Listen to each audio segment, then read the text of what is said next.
All right, I'm so excited for this episode because I know I've followed your artwork for a long time. I've listened to you on some other podcasts as well. And I'm really looking forward to being able to share with our audience some of the behind the scenes, the journey of kind of how you've gotten here, and maybe if we're lucky, as well as where you're going. One of the first things that I would like to ask you is actually something that I heard about for the first time just yesterday. And it was the idea of I heard a creator say the term, figuring out his coma problem, meaning that all of a sudden he realized he had succeeded in his business when he could, in theory, go into a coma for a couple of days and the business itself would be fine. I knew I was interviewing you today, and it made me think of a question that I'm curious about. When we first start out to figure out online business, and I know that's something that you're passionate teaching about, we have an idea of what it'll be like. I'd love to hear from you if you feel like you're kind of there already in terms of what you envisioned. Well, there's definitely lots of things still to do. But if I would go back like 4 years and I would see myself where I am today, I would be like, holy crap, this is insane. This is amazing. You should be so grateful. It's absolutely fantastic. But as you know, there is this saying, hedonic treadmill, where we kind of adapt to the things that, we grow when we want more, etc., etc. I can definitely feel that as well, where I feel like, oh man, I need to do this, I need to do that. And I don't know, of course, if I will leave, I would say I can definitely take pretty much days off whenever I want, and that's amazing and great. But in general, I still feel like if I produce content, then some income comes in, etc., etc. If I stop working for 2 weeks and don't produce any content, and if I have not scheduled anything, things definitely drop and fade. So I'm definitely not in a place where I feel like extremely confident about my business, etc. But at the same time, it's in a good spot, and I think with good perspective and stuff. So I don't know. I'm definitely happy and grateful where I am, but there's lots of things to do, lots of places to grow and stuff. But yeah, definitely not looking back to 9 to 5 or anything like that. And I don't feel I'm close to going back. So yeah, it's been a good spot. It's good. That's an interesting thing to bring up, the concept of a 9 to 5, because I know that a lot of people are chasing that exact idea of pivoting away from it. And it can also get kind of a bad reputation, but 9 to 5 is a really broad term. So instead of just one single tweet or something that explains your stance on it, I'd love to hear, like, how would you talk to somebody who thinks that they just want to leave their 9 to 5? Like, what advice do you usually get people that are struggling with that exact question? Well, I would say, of course, context matters. What is your job? Do you really hate it?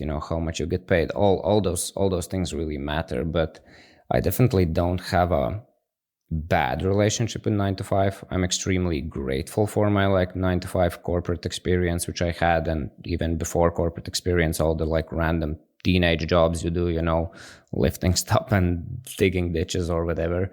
All that is great, and I would really suggest people to change their mindset a bit about the 9 to 5 and not look at it as something that you want to escape. It's bad, I need to escape from it. But instead look at it as a tool, because essentially it is. You can work certain hours, it will pay your bills, you can carve out several hours for your whatever side thing which you want to pursue, etc., etc. And you really don't need to bother about the bills, because I don't know, at least to me, if I would need to make money through creative work and I would feel this, oh my God, if I will not make X amount of money this month, I'm struggling to put food on the table. I think that's an extremely horrible place to be.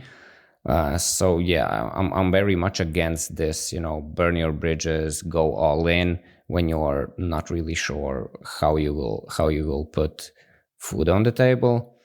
So context definitely matters. And in my case, it was more or less safe move, because when I went all into 9 to 5, I was surprised, but my wife suggested to me that I think you can quit, and I think it's fine, because like I was pursuing creative work for like 4 years, and I had like absolutely zero results, zero audience, zero nothing. And then I started to do like visuals for around 6 months, and I start to gain some audience. Some people reach out in DMs, ask like, hey, do you do freelance, etc. There was first time there was some sort of momentum, and I was still producing like no income at that time from my creative work. But when we sat down, we understood, okay, we like have some savings. If I quit my job, I get some government support, etc., etc. So I was like, okay, we are more or less fine for 2.5 years.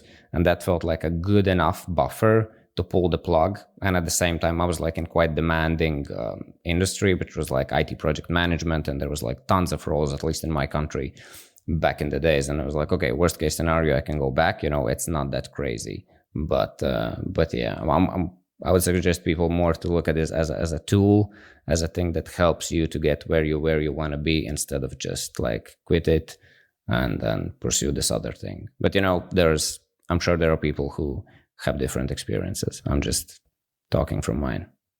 And that's the best thing I find about interviewing people and running a podcast interview style show, is getting all different opinions. If I ever do interview Matt Higgins, he wrote the book called Burn the Boats.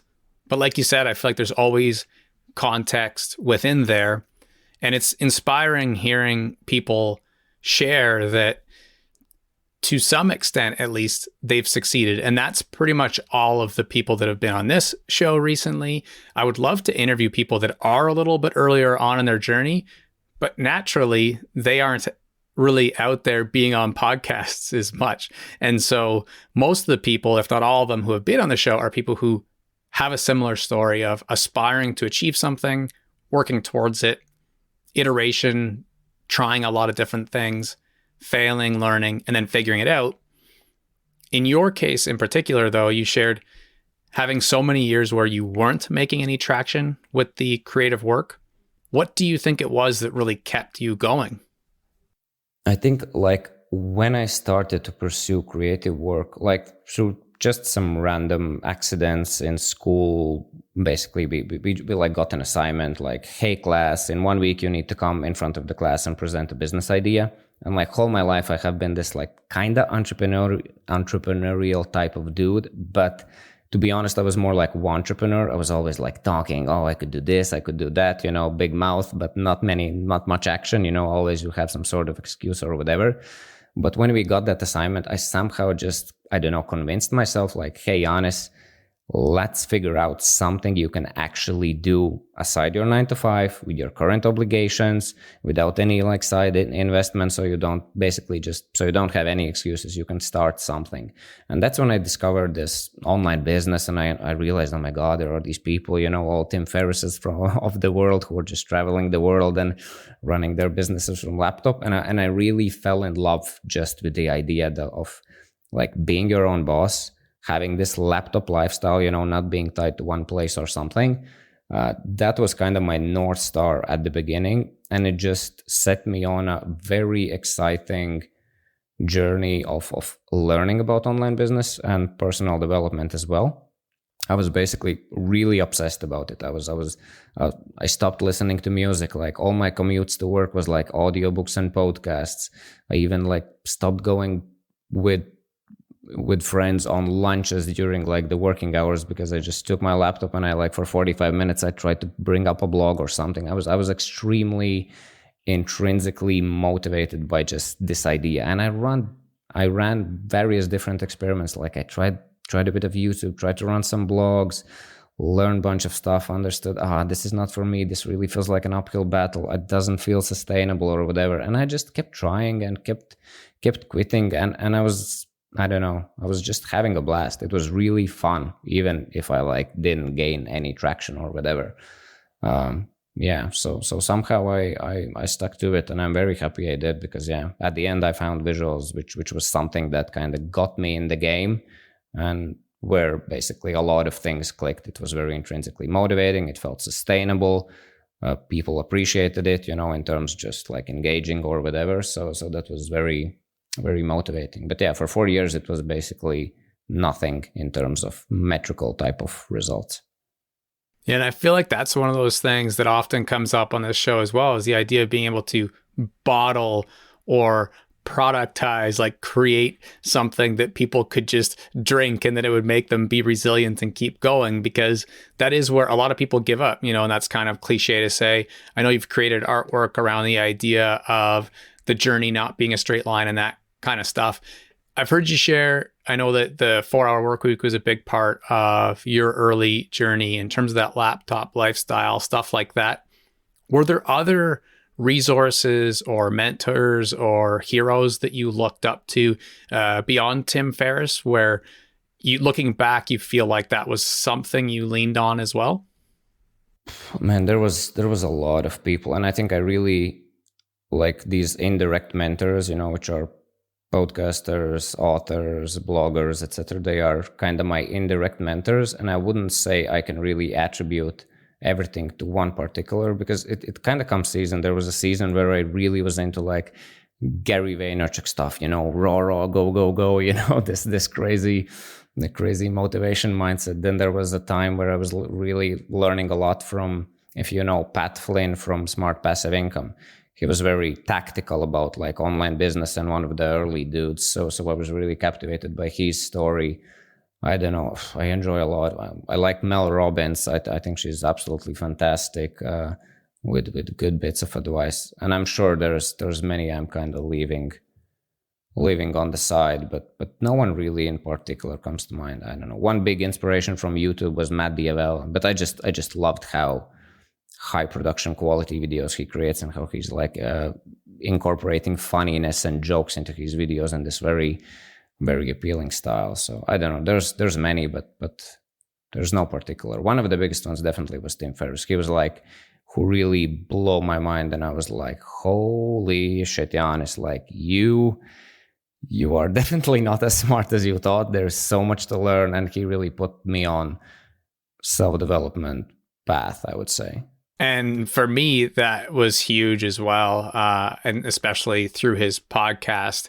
When you first were learning from Tim Ferriss, was it 4-Hour Work Week? Was it his podcast, or was it both?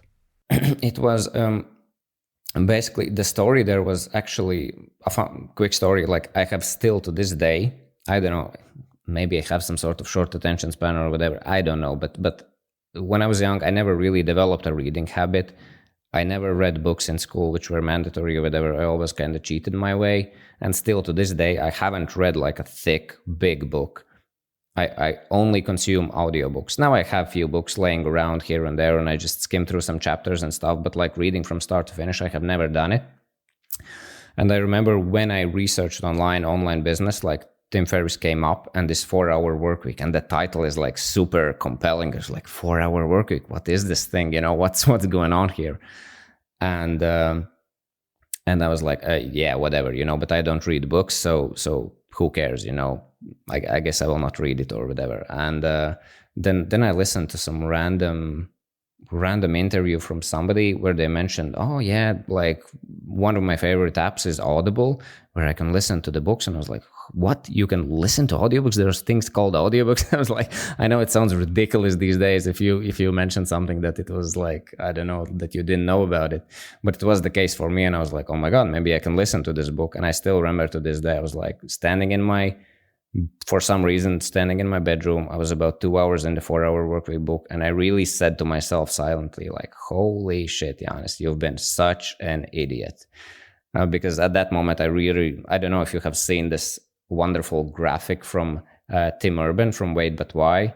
He have this interesting graphic about how you're like kind of in this child's skill where you think, oh, I'm super confident and I know stuff and I have figured everything out. And then you understand that you go to this insecurity canyon where you basically realize, oh my God, there's so much to learn. I'm actually not that smart. And then you kind of slowly climb up this grown up mountain. That's kind of, I was in the canyon at that very moment, I think. So that's the story there.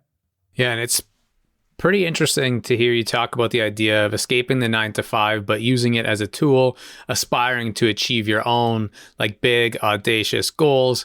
learning a bit from Tim Ferriss. And then the title of that book being 4-Hour Work Week, when one of the first things I had asked you about was this idea of kind of making it, or if you feel like you are where that dream was now. In a tactical, like kind of practical sense, for those who are about to go read the 4-Hour Work Week because they heard this, but they also think that the 4-hour concept is just like a meme and a joke and sort of like a hook point. How close is that idea of working 4 hours to what you actually experience?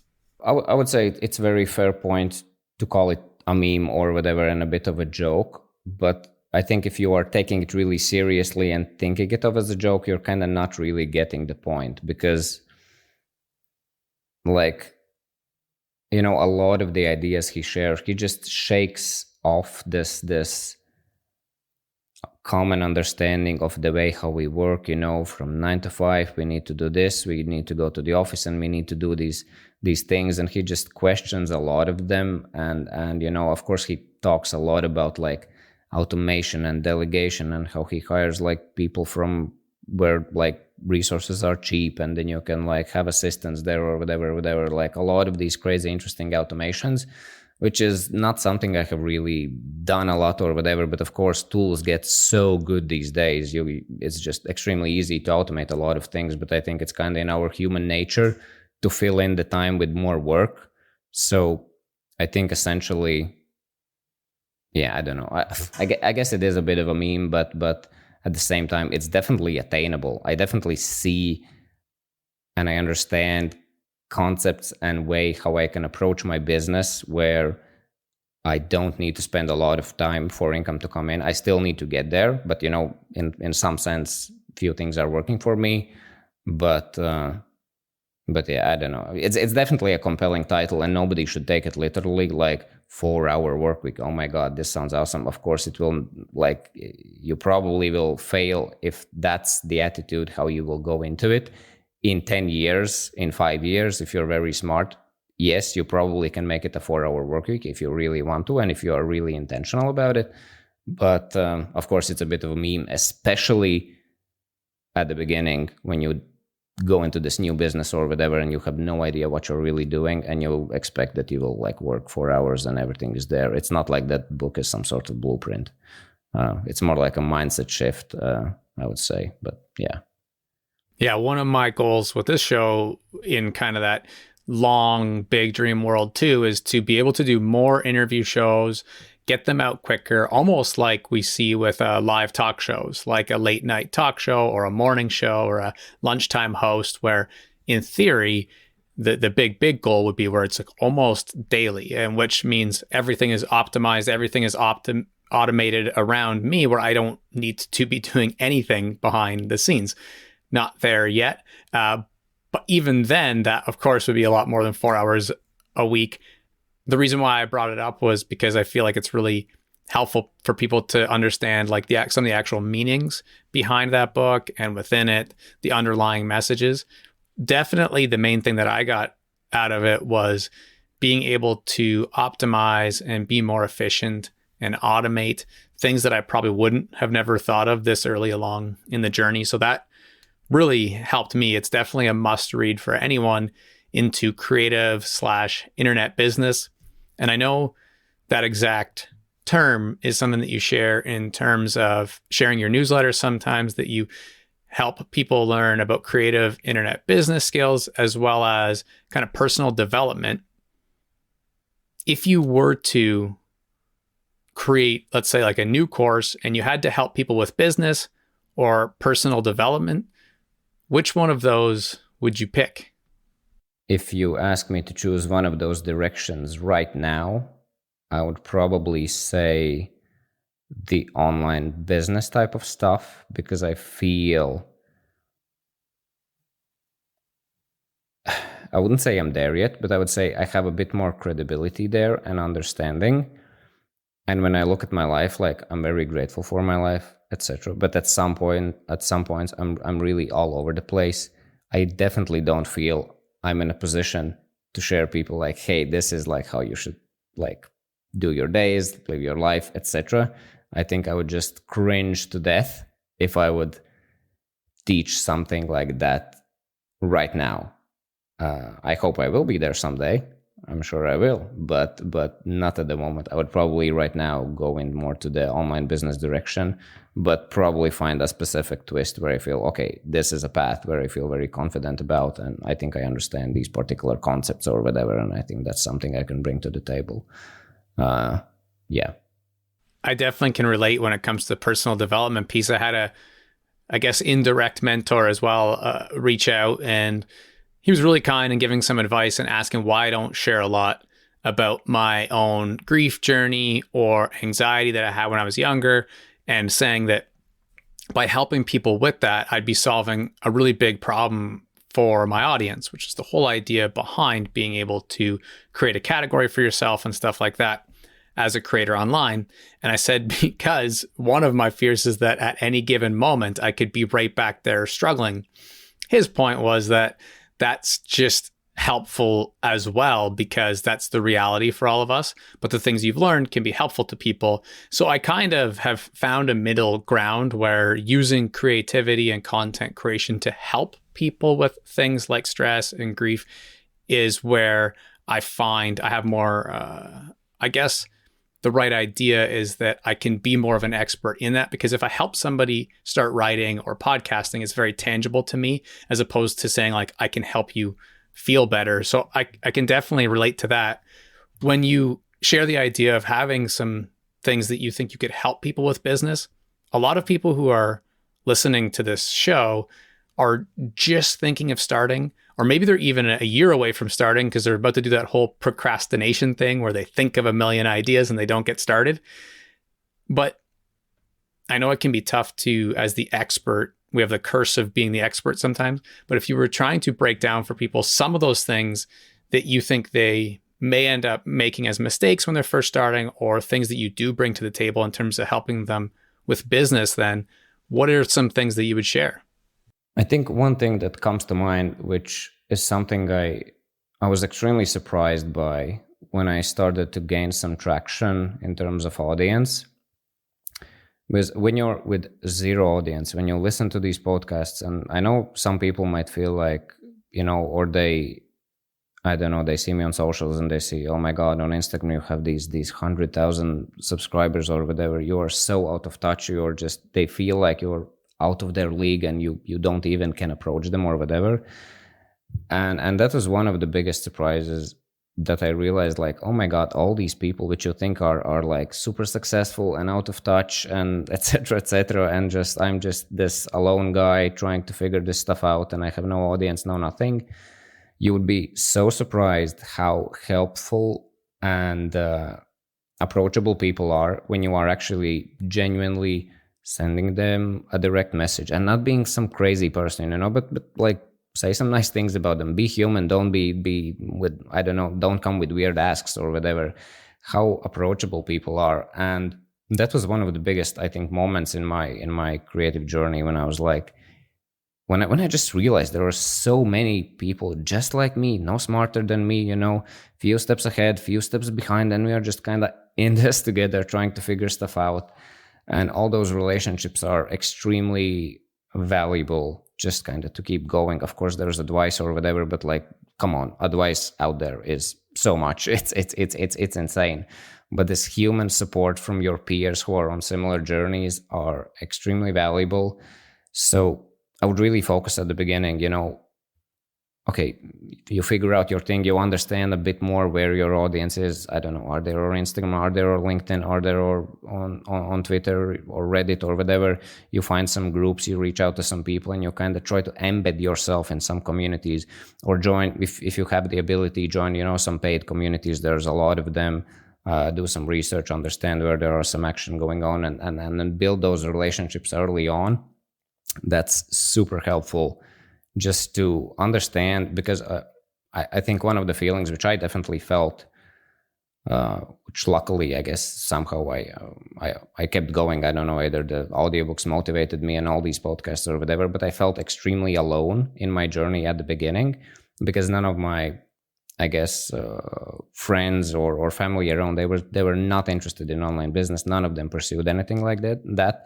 And I think a lot of people feel this loneliness in this journey. So it's very helpful to early on find these people, and you can find them. As I said, like a lot of people with a lot of followers or whatever will actually reply you if you will come up with genuine questions.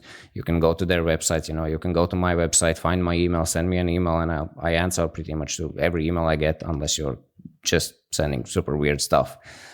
So yeah, I don't know. That's one thing that comes to mind. And on your previous point, which you mentioned and added something, I think it's a very important point when it comes to sharing like self-development advice or pretty much any sort of advice. I think there's a big difference if you create a course on it and ask money for it, or if you share it for free. I think there's a big difference, and I definitely feel fine to like share my stories, or whatever, but I would feel extremely awkward to ask money and then, I think this is the way how to go about this or whatever, or this was my experience or something. I don't know, but I think it's a big difference, and it's very, I think, easy. And I would encourage everybody to share actually their experiences, their stories, their advice, even if they change their mind over the years. That's why we have comments. We can talk about things, and that's how you learn. So yeah, share free stuff. Yeah, I love that idea of the possibility of changing our mind and being open to the flexibility of the fact that things might change, and then not being scared to say something in a time when cancel culture and the idea of if you say something once, that's what you mean forever can be kind of harsh sometimes. I think sometimes it makes sense, because if you are really have bad values, then maybe you should lose some work or some relationships. Not to go into kind of the ethics of that, but on the very first episode of the show with Buster Shear, he was saying that he's not afraid to share his opinions, and he knows that if he goes on a podcast next week, his opinion might change, but that's what holds a lot of people back from doing a lot of personal marketing, going on podcasts and telling stories, writing Twitter threads, because they're worried, am I always saying kind of the right or wrong thing? And for me, when it comes to that personal stuff, definitely that's why I love Medium. Like writing on Medium, I feel like that's kind of a space where you can just create an article, post it there. Maybe a lot of people will read it and appreciate it. Maybe not as many people will, but it's just a nice way to kind of get things off your chest, sort of.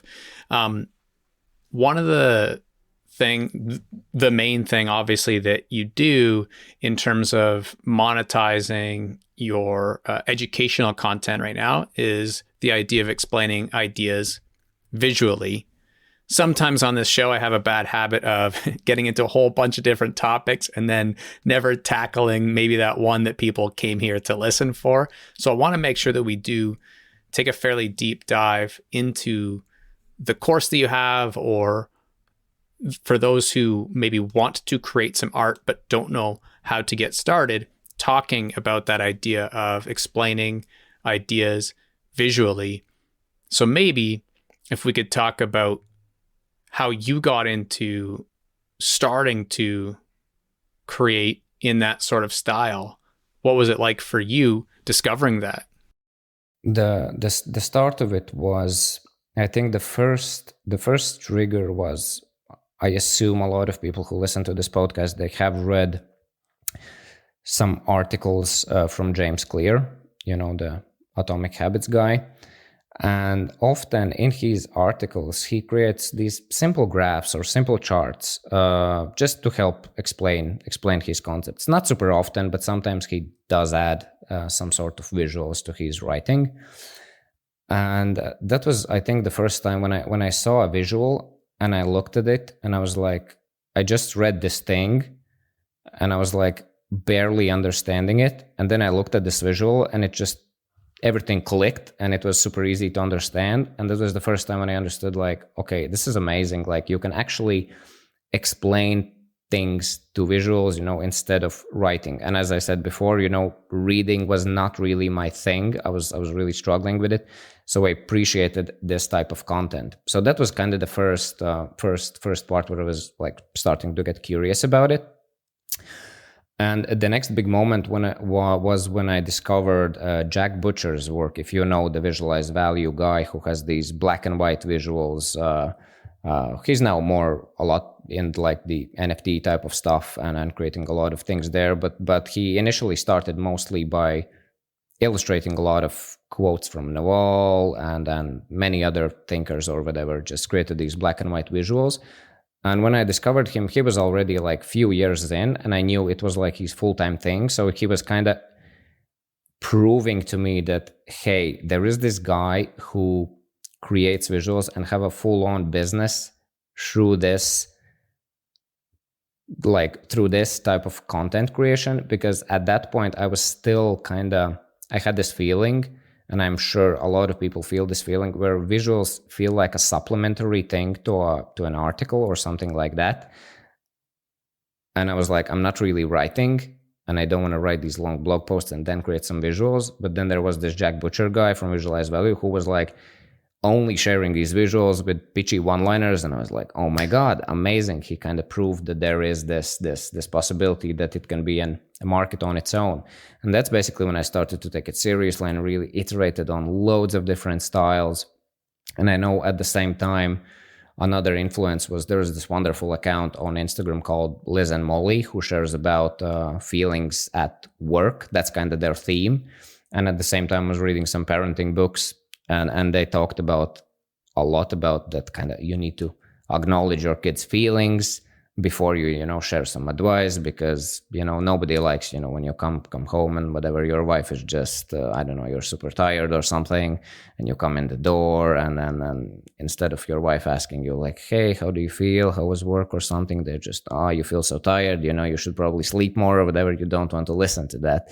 It was like, oh, you had a tough day at work. Yes, I had. Then you're like more open, hugs and stuff, and then you can listen to advice on something. And I was really interested in this approach of acknowledging feelings. And I was like, I had 4 years of experience as a struggling content creator, so I had a lot of ideas around that. So that's initially how I started, which was the general theme of the visuals I produced the most.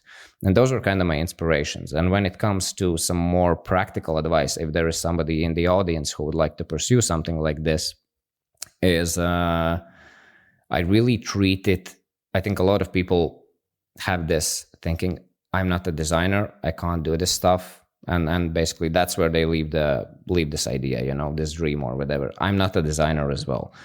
I learned this stuff myself, and as I said, tools these days are so good. In general, all my visuals, which you can see for the past 2 years that I have created, they are done with Figma. I'm using basically a custom-made font. I understand layers. I use only one pen tool. You can go watch a Figma tutorial. You can take one of my visuals. You can try to recreate it, learn some Figma basics. It will take you 2 hours. Coming up with the concept is kind of the hardest part, where you mix and match these ideas and you create these interesting concepts. But designing the thing itself is really not that hard. And as we mentioned before, Tim Urban from Wait But Why, his illustrations are so scrappy and crazy. It's just, ugly kids' drawings, that anybody could draw. So it's more about changing this mindset of, these are these fancy design pieces of art, visuals, to this can be just a vehicle for effective communication.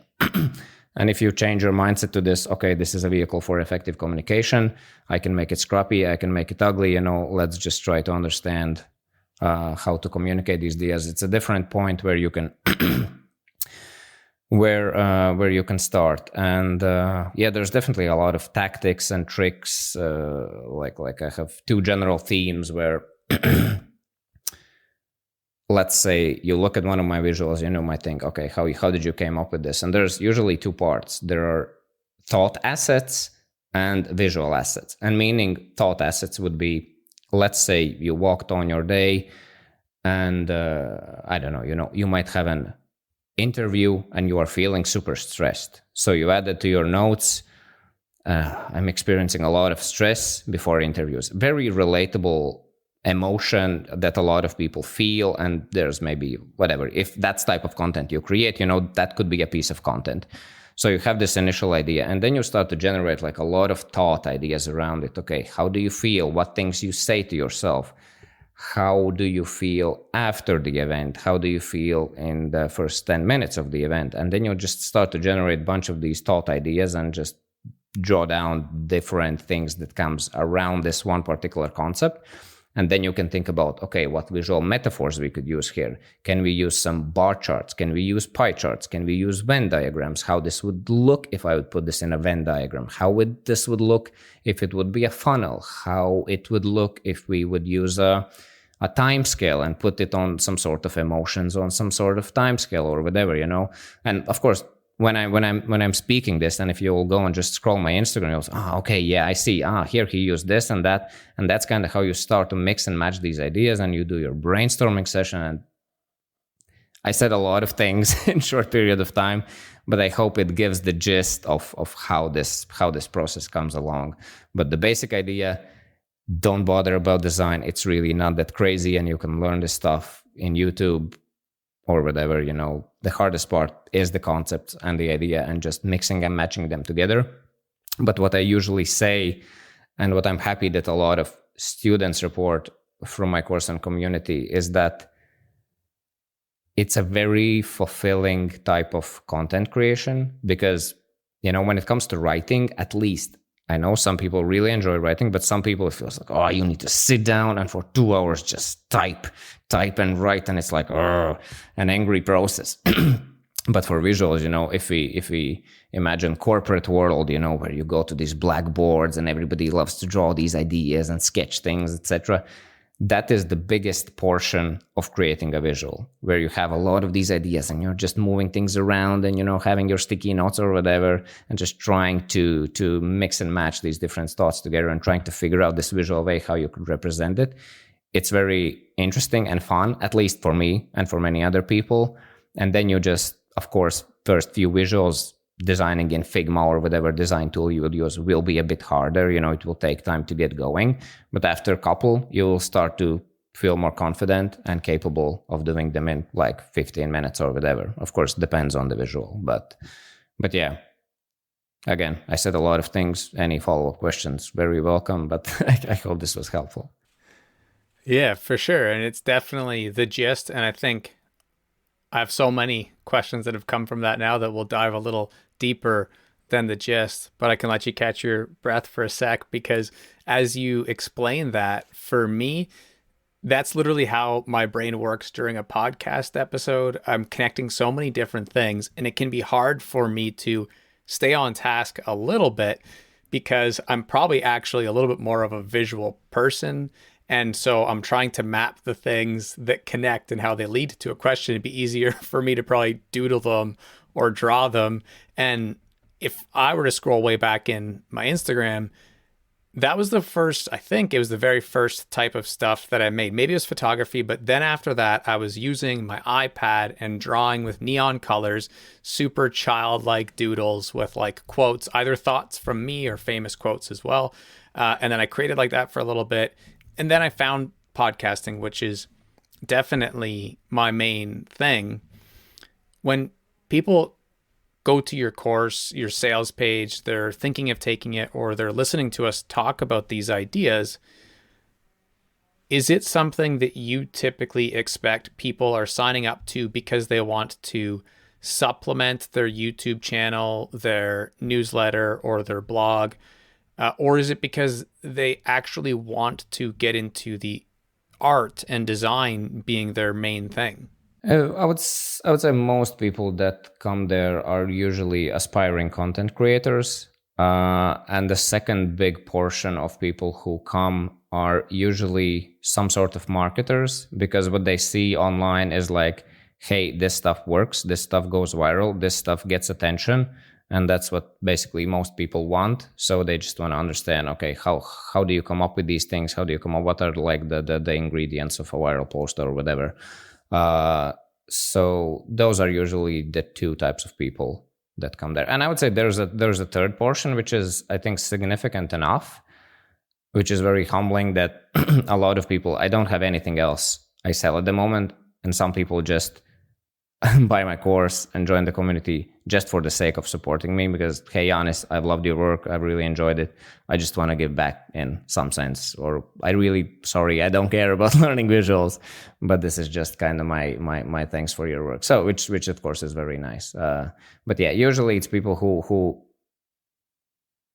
want to get attention to, and like, just, they see this stuff gets attention online, and they kind of want to recreate it in some way or fashion. That's an awesome way of giving you a tip. And I feel like you should at some point create basically the exact same course, but just a specific landing page to marketers. I don't know if you've thought of this already, but the reason is I can see a lot of business owners sending their marketing teams and people that work for them, paying for them to go take a course that's specific to how we would like to create some of the visuals around our company. And the idea of you talking about the course that you have and that people could take to understand how to explain their own ideas and learning and teaching visually is obviously one of the ways that you make money. You mentioned the idea of Jack Butcher, and you're recognizing that Jack was creating as a quote unquote full-time thing. So whether it's Jack's, yourself, or other visual creators, I feel like, again, for the true beginner, it can be hard to understand the different ways that you could kind of make it and make money from visuals. So courses is one. What are the other ways that people could actually move from their 9 to 5 into being a visual artist?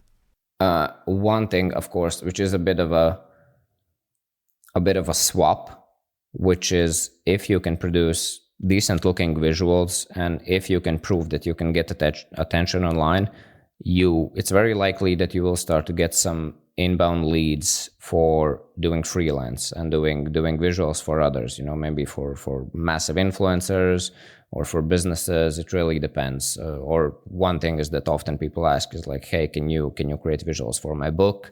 That is like another way how you can make money. But as I said, it's a bit of a swap, it's really kind of changing one 9 to 5 to another. Of course, yeah, and that's exactly how I created this first course. Was just, I created content online, I created these visuals, and people asked me like, hey, Janis, how do you do this? Can you teach me? Can I hire you? Can you consult me or whatever? That was like the trigger which prompted me to launch this course and community, because it was kind of some sort of validation. But I don't have a very specific answer how exactly you can monetize visuals. But what I would say, and what I think is a good thing, which I learned kind of the wrong way for those 4 years, trying various different things and then going to visuals and starting to build an audience.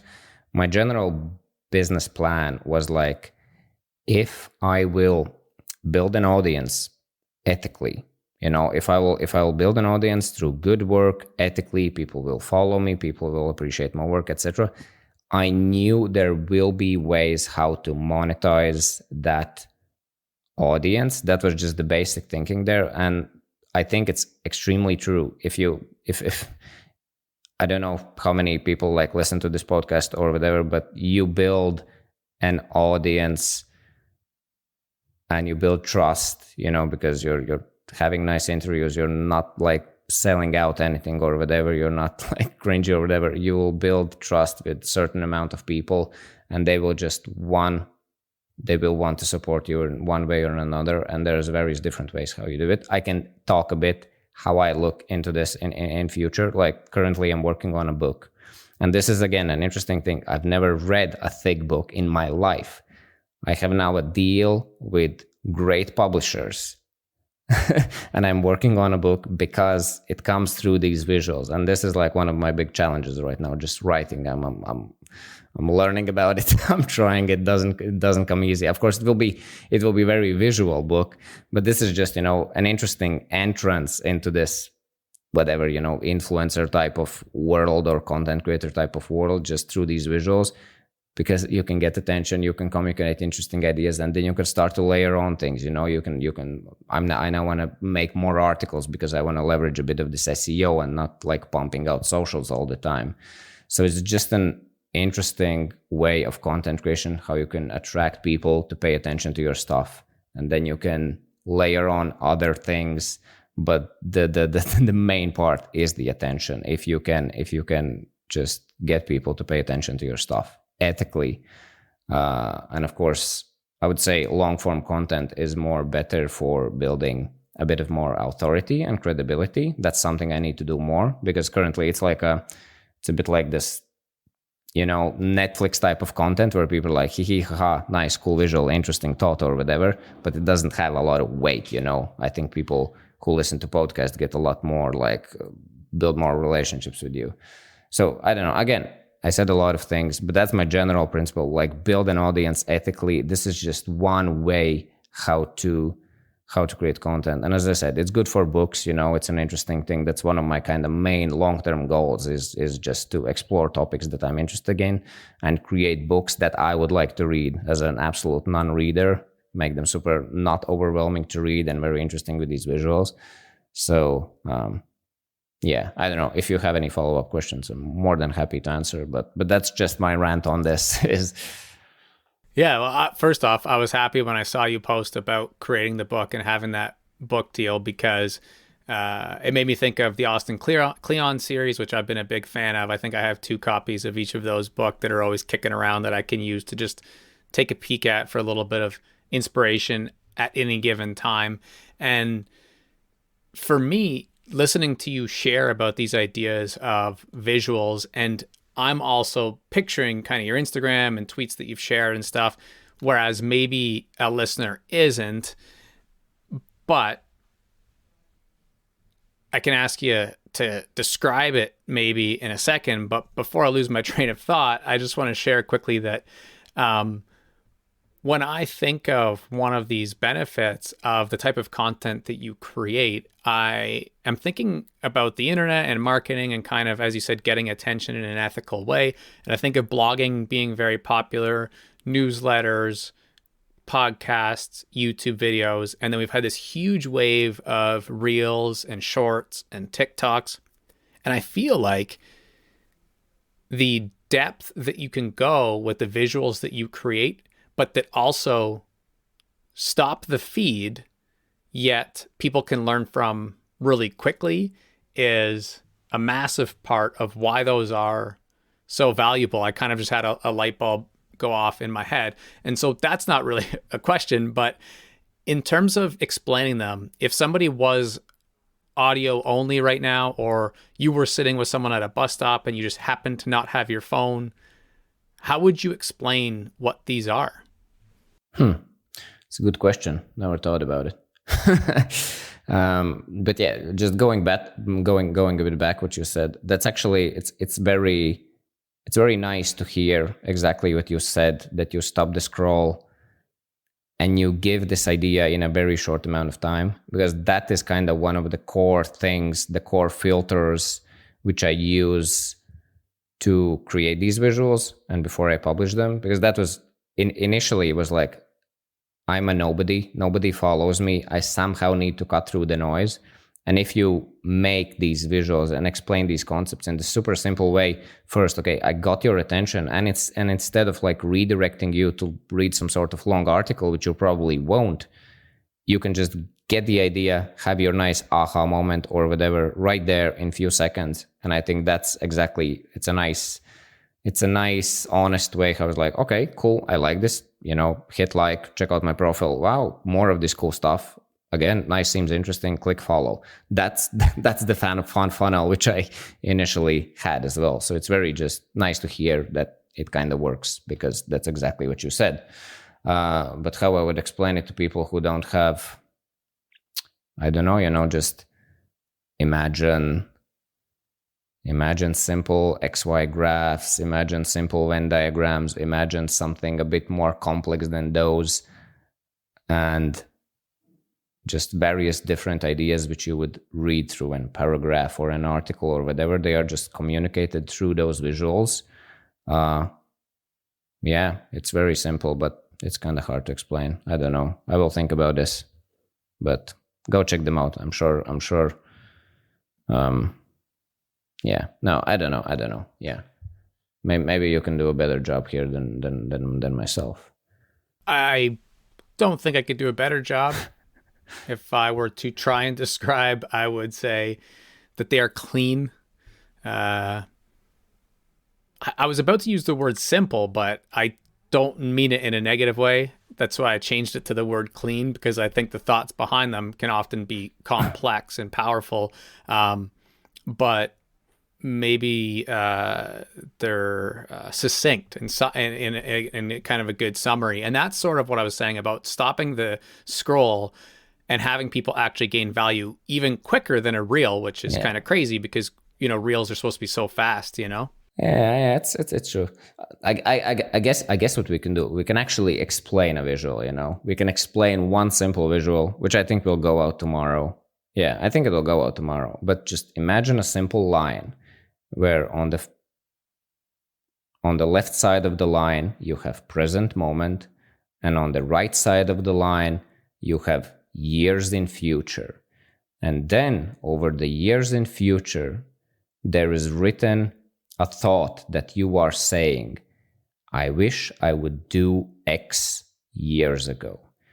So you see your present moment, years in future, and years in future, you are saying, I wish I would do X years ago.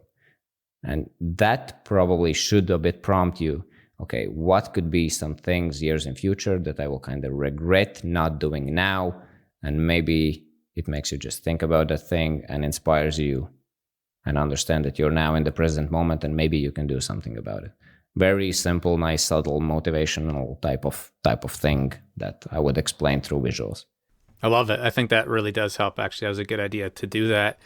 The other light bulb that I had was when I'm often coaching or mentoring people, when they're first wanting to get into content creation, they typically are like 99% consumers, if not 100% consumers, but they're thinking of, I could do that. I could take photos like that. I could make films like that. A lot of times I speak to people with kind of three ikigai bubbles or three parts of like a Venn diagram or a triangle. And I think of audio based content. I think of written based content. And I say visual, but I usually mean filmmaking. And so one of the things that is coming out of this episode for me and why I'll definitely take your course or another course you have in the future is because I'd love to be able to teach people a little more about a fourth idea. I feel like it's almost in a category all on its own. Do you feel that way?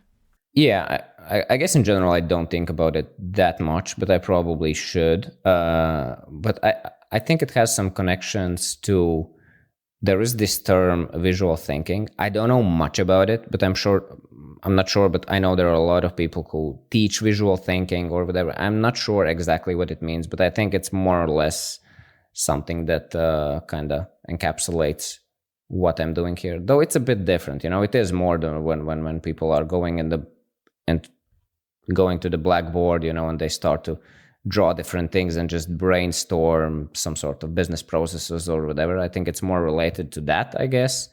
But yeah, this thing is it is a bit thing on its own. That's why, I don't know, I kept it simple. Explaining ideas visually. I know it's still, yeah, you can interpret that in various different ways, but I don't have a good way how to how to explain this. But it's definitely something else. I'm always like, hey, Janis, what do you do for a living? Oh, I create these things on the internet.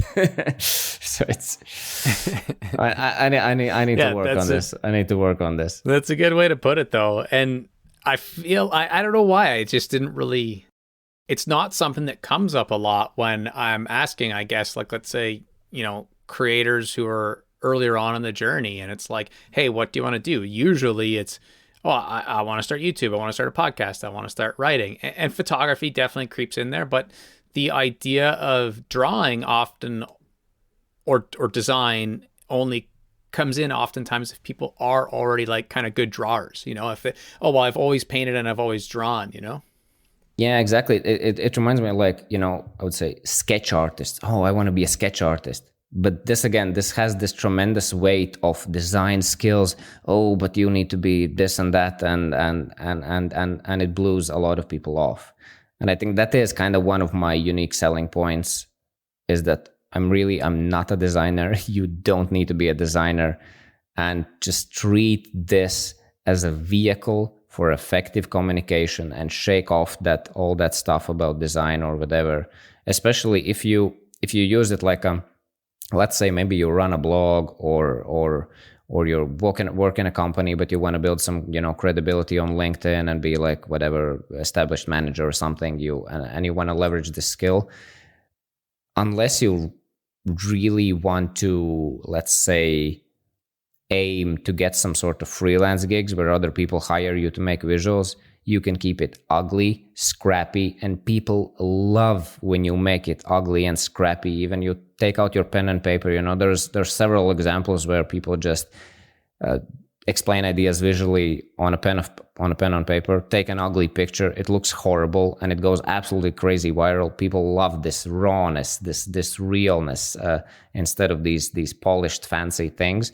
So there's a tremendous beauty in keeping things very like ugly and fresh and like, hey, there's this concept. So its main idea is about the concepts and to explaining these ideas effectively, succinctly, but really use and leverage visuals kind of to take things to the next level. A very common mistake I see is people just kind of use this visual representation. For example, you talk about love and something and you illustrate a couple of hearts. It's meaningless. It doesn't really add much to it. You need to really put concepts in the visuals, and that usually kind of pops and makes people, wow, I've never seen this like elegant, presented so elegantly or so differently or whatever. So, okay, another rant from Janis. You're very welcome, or not.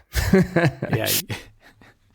Janis has some pretty damn helpful rants, though, that's for sure. And when, for you, though, because obviously I think the idea behind all of this is that anyone can get into design, and with enough, it's like the 1,000 pots study with, let's say you make your first 100 images or your first 1,000 images, you're going to get better and better and better. Natural talent, or talent, of course, is a thing, but we can continue to improve on the actual skill, growth mindset, all of those things. But for you personally, as someone who talked earlier about kind of moving on from the 9 to 5, when you were coming up in school or college or the workplace, were you doing creative stuff, or was that something that you also found later? I don't know.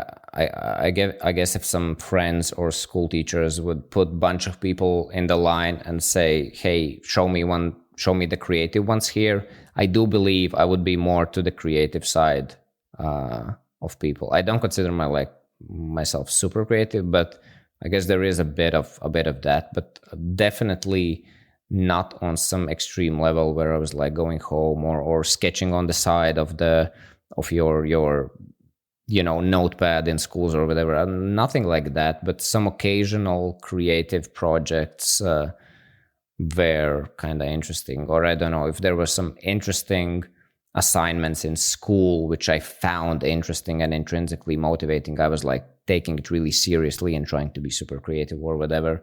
So there was a bit of that, but nothing to extreme level or whatever. Very normal human, I guess I was. And still am, hopefully. Yeah, and going like in terms of, let's say, being multi-passionate, because I know that that's something that you've shared as well about the idea of being interested in filmmaking, having thoughts about podcasting, finding this visual art style that you have. How have you been able to deal with that idea of being multi-passionate to still succeed and be effective enough in building an actual business? Yeah, it's a good question, a good thought, and I think something that I guess a lot of people struggle with. And I always think that I think when it comes to content creation, it's very hard. I think it's very hard to kind of get in the game if you're all over the place and doing various different things, doing a bit of that, you're not into a certain niche, you're a bit all over the place. It might work, if you do it, I don't know, maybe through like a comedy twist or something, you might find maybe your way of representing those things can be very interesting for people. But in general, usually focus at the beginning helps. And, in my case, I had this focus of these visuals, I was consistent, like publishing something every day. It was in general around the content creation and kind of personal development. In general, I mostly created content I would like to consume, just to attract in general people who are like similar to me. I kept it really simple in terms of that. So that focus at the beginning helps. But I think it's very important for people to understand that you don't need to worry about that much to get it perfect right out of the gate, because you need to get in the game. And I believe now I have more options. I have options, to do podcast. I have options to do book. As I said, I'm doing articles now. I have my newsletter, and people are paying attention because you have established some sort of credibility. People are paying attention. Yes, visuals are my main thing, but it doesn't mean I can start to do and layer on other things. Of course, some people might be like, Jani, I followed you only because of your visuals. I don't care about you anymore. That is absolutely fine. But majority will stay, and you will like kind of attract new people. So yeah, I think focus is important at the beginning, and then you can kind of broaden out a bit. And I recently listened to a podcast. I think it was a thought from, there's this online business guy, Dan Coe, I think. And he shared something like that a lot of people are super obsessed about the niche aspect. You need to find your niche, and go crazy about it. And he has this good framework, which I really do agree with, and I try to embrace a bit more of, is like, you need to have a niche for certain products, for certain projects. If you're creating a product, you should make it very clear to whom this product is and what kind of problem this product solves. But in general, if you're building a personal brand, you should make it a bit more broad. It's fine if you talk about fitness and you talk about writing and you talk about, this other, maybe a bit more random thing. So yeah, don't be too crazy and too obsessed about this niche aspect. But again, at the beginning, I think it's a good idea to focus, but you can broaden out later down the line. I think that's at least how I think about it. But I don't know. Or maybe, did I answer your question, or I went off track? I think that's like almost a mic drop moment, but I have one more question. And it's just around the idea of, actually, I mentioned Austin Kleon earlier, and I know you talked about making a book that's a little more visual. The idea of stealing like an artist is another topic that, because I'm kind of in the industry of content creation and stuff, I understand what that means. I feel like a lot of other people don't necessarily understand. When they hear the word steal, they think, oh, that's bad, that's plagiarism. In today's day and age, especially with AI and stuff, it can be so hard to figure out what is the right way to steal, so to speak. When you're helping people find their own style, what are some things that you advise people on, or how do you coach people to go from, I haven't created visuals before, to learning from others and kind of figuring out how to create their own style? I'm sure that's something that holds a lot of people up. Yeah, it is a good and common question. And it's a bit something I would say, I guess I still not struggle a bit, but I guess it's interesting to see that, a lot of people, for example, who take my course, of course, usually those people, they follow my work, they love my work, usually they love my style, and they will, because essentially what I share is like, you need to go crazy. You need to just like create your inspiration board, follow many different like Google hashtag infographics, check out a bunch of stuff that you can find, take screenshots of styles that you find interesting in.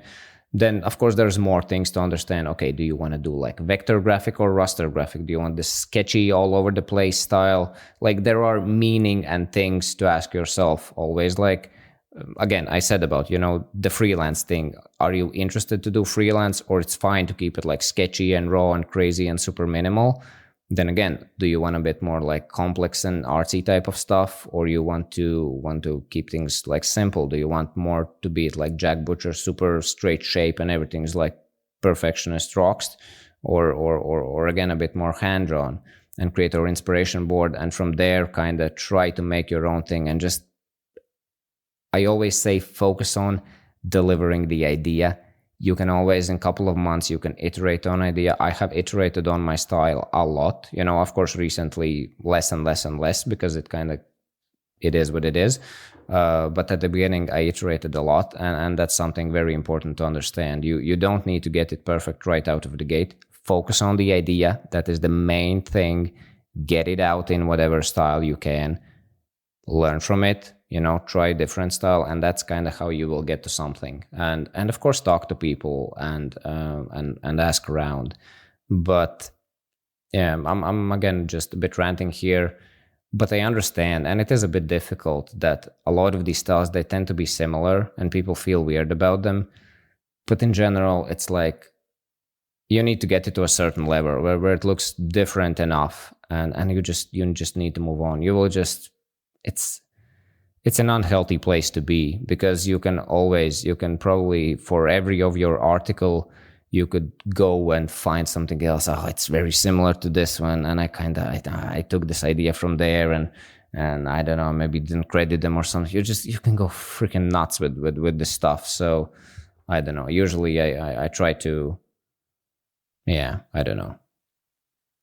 It's like, when you credit people, but try to have your own ideas. It's healthy not to be inspired. Maybe at the beginning it's fine to be inspired from other visual artists, because it's easier to get going, and you get some sort of concept from me and you put your own idea in there, and then you iterate on it a bit more, and then you build your own assets, and you'll start to be a lot more different. But it's helpful to look for inspiration elsewhere out of your industry, and then bring it kind of inwards. That's often how you create various different how you create more different things. But again, it's a tough question, and I'm not saying this is easy. There is no easy answer to this, but that is more or less the general process. You get a bunch of inspiration, you think about why of each aspect of your style, and okay, why I'm doing this, what I value, what is important for me. Ask some feedback. Remember, focus on the idea, get something out. Iterate on it, and you will get to a decent place where you're okay, I'm happy with this. I feel I'm not like copying anyone. I feel this is good. This is me. Awesome. You will get to that place if you are willing to commit to this sort of process, I would say. Yeah, and I feel like music, storytelling in general, writing fiction books or something, it's also similar, because we're using the same languages, we're using the same notes, we're using stuff.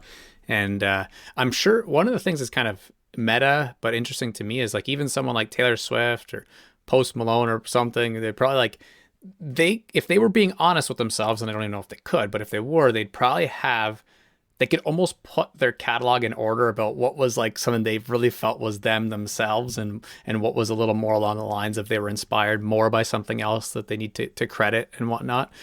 Or maybe they got like a hook from someone else and stuff.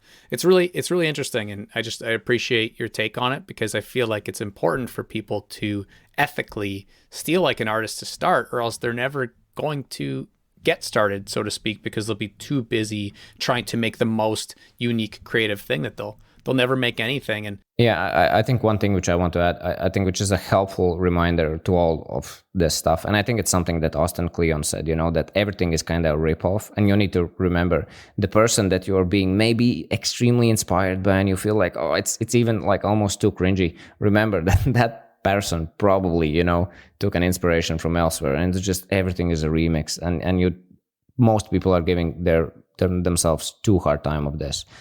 But of course there are times where you can see, okay, this is clearly a ripoff. You're just taking off my work, and cutting out my credentials or whatever, and just shipping it and trying to get viral or whatever. That's a different story. But I think through the conversation we had, it will be very ethical if you'll follow this type of process. I feel like I would make you proud if I showed you my journal. It's upstairs on another floor right now, so I won't go grab it. I was kind of hoping it was beside me, because I've always just kind of doodled stuff, again, just with a pen. And if I read something in a book that makes me think of a drawing that helps me to remember it, then I just draw. And a lot of the the margins of the pages of books that I read, a lot of people will make notes. Well, most of the time I make like little doodles or little images, and I've often thought I should put those into creating content. I just haven't done it in a long time, but I can definitely appreciate how taking those kind of concepts and then needing to get inspiration from somewhere else, find the kind of happy, messy middle, and then post them is definitely a next step for me. I always ask some themed questions. Before I do, I want to ask one other thing that has kind of come up a couple times. You've mentioned freelancing a few times. That's something that maybe will help a lot of people. I interviewed someone whose personal brand is the Freelance Fairy, Alex Fasulo, but she mostly talks about writing. Before we do sign off, I'd love to ask you a question that a lot of people will have is, when I'm freelancing, or I want to start freelancing, because that's going to be my first bit of monetization, how do you help people who struggle with the idea of pricing?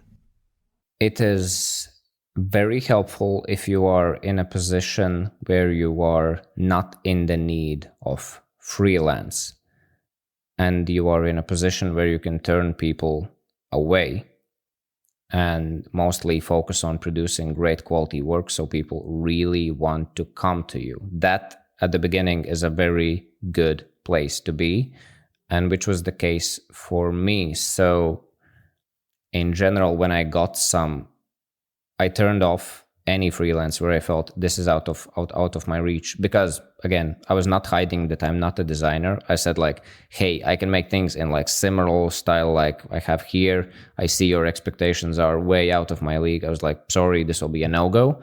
I think it's important to understand what is your strengths, what you can do. And I think at the beginning, again, not being in the place of need or whatever is the most important thing. But essentially, I don't know, I started to price my visuals. I was just, I don't know, the first big gig I got was for Sean Puri, who is like running from the My First Million, one of the co-hosts. And I was like researching a bit about him. Okay, he has some money. Where from he's? Okay, he's from San Francisco. Average salary in San Francisco for something. That's essentially how I priced things. I had absolutely no ideas, and I came from pretty low income country. But I was like, I'm not charging you my country prices. Like fuck that. From where are you? I will charge you your prices. so that was essentially the idea, and I don't know. But in general, usually my average price is like I charge $450 $500 for one visual concept. That would be like in a book or something, just for people to have a number. But there's a lot of nuances. If for like I'm reusing a lot of my assets and like, hey, I feel for this concept we can actually use just my visual, but put in like a bit, change this and that. I understand this is not massive work from my end, and maybe that's half price of that. But yeah, there's some clients where I charge more, some less. And as you mentioned previously, if I would tailor a bit more my business to target business clients, there's, I think, definitely more money involved. And that's something I am looking to explore in future. But yeah, that's a small rant on the freelancing part, but yeah, essentially produce good work and don't be in a place of need, because a lot of people will try to get things for super cheap, and just it's better not to not to give in. Yeah, it's fascinating how the idea of not being needy is such an important point. Like you mentioned right at the top about the idea of networking and, reaching out to people and not being scared. It's similar to getting a girlfriend or a wife, I suppose, or boyfriend or husband. The idea of when we're not needy, all of a sudden the opportunities start rolling a little bit. I want to, wrap, and I have so many other things that we could talk about, being, a creator dad, working on the newsletter, some of your future goals, supporting fellow creators. But maybe we'll get to that in episode 2, which would be a lot of fun. Before I get to the rapid fire theme questions, though, when we talk about personal growth or creator business or learning visuals, the things that we've discussed, is there anything that you would feel like we'd be leaving out if you didn't mention it quickly or something like that? I don't know. There's one thing which I usually mention in podcasts, which is for a lot of people who kind of are just a bit itchy and they wanna pursue something like this, but they're not sure. I've always enjoyed really this quote from Brendan Burchard, which is I believe in my abilities to figure things out, and that's something that has been very helpful for me because essentially you're not really bullshitting yourself, but you're being honest with I believe in my abilities to figure things out. Why I couldn't figure out these visuals, you probably could. There were a lot of things that back in the days you had absolutely no idea how to do, drive a car or do whatever, but you took some steps, you got better at it, you figured it out. Why not this? Why not this ambitious goal you have? Why not these visuals? Why not this content creation journey? There's many people way dumber than you who have gained some success or whatever. Why not you? So I don't know. That's something I usually say. But yeah.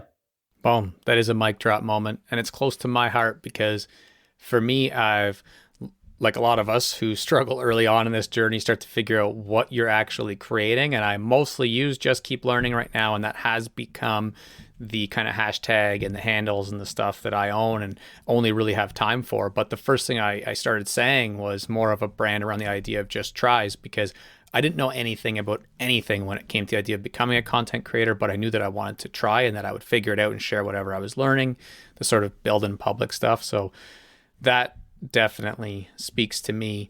The first of the 4 theme questions is, what is something, could be completely off topic from all of this, but something that you are actively learning yourself right now? I would say book writing and writing in general and structuring the book, because one thing is to put out snappy visuals and who are lacking context and are still like interesting or whatever. It's a bit different when you need to create like a story and make more sense and introducing writing. So yeah, that's something on my main agenda. That's awesome. Well, I know you have a lot of power behind that in terms of your creating because you have a book deal, but if you ever wanted a consumer just to read it or read even a paragraph or chapters, just let me know. That is something that's a bigger part of my background, even though I focus most of my time on the podcast.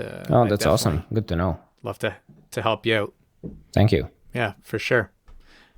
I come from a little bit too much of academic writing into the creative world. And so, but the fun thing is I'm not like an academic writer. That's why I didn't stick it out there. So one piece of advice that you would give to the next generation, being a dad, if you were to pass one thing on, what would it be? It would evolve something around curiosity and creativity and exploring those things and really paying attention to those things and paying less attention to the society norms and where everybody else kind of push you in various directions, but more listen inwards to your curiosity and creativity. I think if you put curiosity, now if you follow your curiosity and express with your creativity and leverage the internet, you can do magical things, because essentially it's like you're interested learning about stuff that you're interested in, you're creatively expressing, which is, there's plenty of science that it is like healthy for your mental being or whatever, creativity is good and important. And kind of if you learn to leverage the internet and combine all those things, you can build a wonderful business, which is intrinsically motivating and I think could be very fulfilling. That's just something that's on my mind. Yeah, I definitely hope my kids listen to that advice. But again, next generation, But next generation, I don't know. Maybe it wouldn't involve internet. Maybe we should go away from the internet. But I don't know. Internet is not going anywhere, so I'll stick with this. That's a fair point. Internet aside, I think pursuing your bliss through creativity and living not necessarily with societal norms is definitely something that I would love for my kids to learn. So I appreciate that. And if you were to ask me a question, either that you're curious about, or you think that my creating a piece of content around or kind of answering would maybe help serve my audience, what's a question that comes to mind that you would ask me? I don't know. Usually when I talk to podcasters, I'm always like, because you have you talk to so many creators, you talk to so many interesting people. What are some of the common themes which comes to mind in general, to help people, pursue their passions, do this creative work. What are some common themes which you have noticed from thus far your journey, and just observing people talk and explain their things?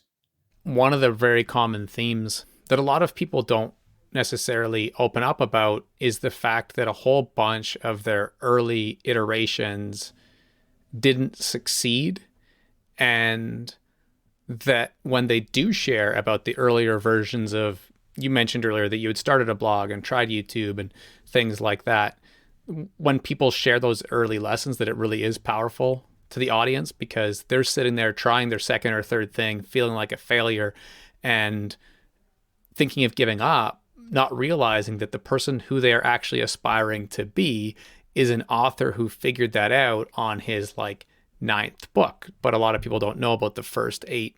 I feel like that's a very, very, very extremely, almost like 100% of the people, unless they were born into money or something, share similar journeys about having to really figure things out early on.